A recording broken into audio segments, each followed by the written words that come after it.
ನಮಸ್ಕಾರ.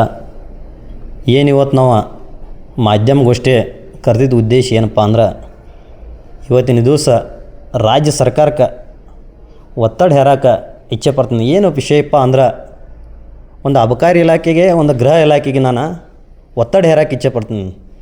ಏನಪ್ಪ ಅಂದ್ರೆ, ಅಬಕಾರಿ ಇಲಾಖೆಗೆ ಏನಪ್ಪ ಒತ್ತಡ ಅಂದ್ರೆ, ಬೆಳಗಾವಿ ಜಿಲ್ಲೆ ಆಗಿರ್ಬೋದು, ನಮ್ಮ ರಾಜ್ಯದಲ್ಲಿ ಅತಿಕ್ರಮವಾಗಿ ಸರಾಯಿ, ಧೂಮಪಾನ, ಪಟ್ಟಿ ಅಂಗಡಿಯಲ್ಲಿ ಆಗಿರ್ಬೋದು, ಕಿರಾಣಿ ಅಂಗಡಿ ಆಗಿರ್ಬೋದು, ಡಾಬಾ ಆಗಿರ್ಬೋದು, ಅದೇ ಅಲ್ಲದೆ ಮುಚ್ಚುಮರೆ ಇಲ್ಲದೆ, ಕದ್ದು ಮುಚ್ಚಿ ಇಲ್ಲದೆ ರಾಜಾರೋಸವಾಗಿ ಅತಿಕ್ರಮವಾಗಿ ಮದ್ಯ ಮಾರಾಟ ಮಾಡತ್ತಾರೋ. ಇದರಿಂದ ನಮ್ಮ ಎಲ್ಲ ಯುವಕರ ಹಾಳಾಗತ್ತಾರೋ. ದಯಮಾಡಿ ಈ ಸಂಬಂಧಪಟ್ಟ ಅಬಕಾರಿ ಸಚಿವರಾದ RB ತಿಮ್ಮಾಪುರ್ ಸರ್ಗೆ ಮನವಿ ಮಾಡ್ಕೋತೀನಿ. ತತ್ಕ್ಷಣ ಇಂಥವ್ರ ಮ್ಯಾಲ ಕ್ರಮ ಆಗಬೇಕು. ತತ್ಕ್ಷಣ ಗ್ರಾಮದಲ್ಲಿ ಮಾರ್ತಕ್ಕಂಥ ಎಲ್ಲ ಮದ್ಯಪಾನ ಅಂಗಡಿಗಳನ್ನು ಬಂದ್ ಮಾಡಿಸ್ಬೇಕಂತೇಳಿ ಆಗ್ರಹ ಮಾಡ್ತೀನಿ. ಅದೇ ಥರನಾಗಿ ಗೃಹ ಇಲಾಖೆಗೂ ಕೂಡ ನಾ ಆಗ್ರಹ ಏನು ಮಾಡ್ತೀನಪ್ಪ ಅಂದ್ರೆ, ಅನೇಕ ಹಳ್ಳಿಗಳಾಗಿರ್ಬೋದು, ಅನೇಕ ನಗರಗಳಲ್ಲಿ ಏನಾಗುತ್ತಾ ಇದೆಯಪ್ಪ ಅಂದ್ರೆ, ಜೂಜಾಟಪ್ಪ ಅಂದ್ರೆ ಮಟಕ ಆಗಿರ್ಬೋದು, ಇಸ್ಪೀಟ್ ಆಗಿರ್ಬೋದು, ಇನ್ನೂ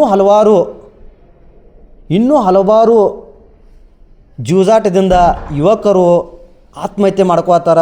ಅದಕ್ಕೆ ಗೃಹ ಇಲಾಖೆ ಏನು ಕಣ್ಣು ಮುಚ್ಕೊಂಡು ಕುಳಿತಿದೆಯನ, ದಯಮಾಡಿ ಇದಕ್ಕೆ ಕಡಿವಾಣ ಹಾಕಬೇಕು.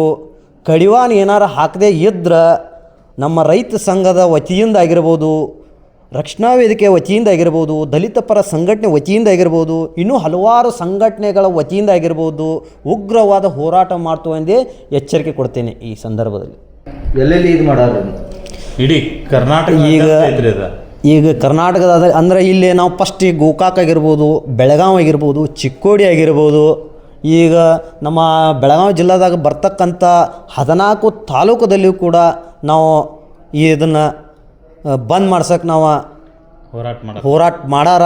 ಮುಂದಾದರೂ ಮಾಡ್ತೀವಿ, ಬಂದ್ ಮಾಡಿಸ್ತೀವಿ ಅಂತೇಳಿ ಈ ಸಂದರ್ಭದಲ್ಲಿ ಹೇಳಕ್ಕೆ ಇಚ್ಛೆ ಪಡ್ತೀನಿ. ನನ್ನ ಹೆಸರು ಶಿವಾನಂದ ಇಳಿಗರ್ ಅಂತ, ರೈತ ಸಂಘ ಅಧ್ಯಕ್ಷರು. ನೋಡ್ರಿ, ಕರ್ನಾಟಕದಾದ್ಯಂತ ನಾವು ಗೋಕಾಕ, ಅರಬಾಯಿ, ಚಿಕ್ಕೋಡಿ ಅಂತೇನಿಲ್ಲ, ಕರ್ನಾಟಕದಾದ್ಯಂತ ನಮ್ಮ ಹೋರಾಟ ಐತಿ. ಕರ್ನಾಟಕ ತುಂಬ ಈ ಜೂಜಾಟ ಆಯ್ತು, ಓಸಿ, ಇಸ್ಬೇಟ, ಮದ್ಯ ಮಾರಾಟ ಇವೆಲ್ಲ ಬಂದಾಗಬೇಕತ್ತೆ. ನಾವು ಇವರಿಗೆ ಕನ್ನಡ ಪರ ಸಂಘಟನೆ ವತಿಯಿಂದ ಇವ್ರಿಗೆ ಬೆಂಬಲ ಕೊಟ್ಟದು. ಮುಂದಿನ ದಿನಮಾನದಾಗ ಇವೆಲ್ಲ ಕರ್ನಾಟಕ ರಾಜ್ಯ ತುಂಬ ಬಂದಾಗಬೇಕು. ಇಷ್ಟು ಹೇಳ್ತೀವಿ ರೀ. ಬಸವರಾಜ ತೇರಿ, ಉತ್ತರ ಕರ್ನಾಟಕ ಸೇನೆ ರಾಜ್ಯಾಧ್ಯಕ್ಷರು.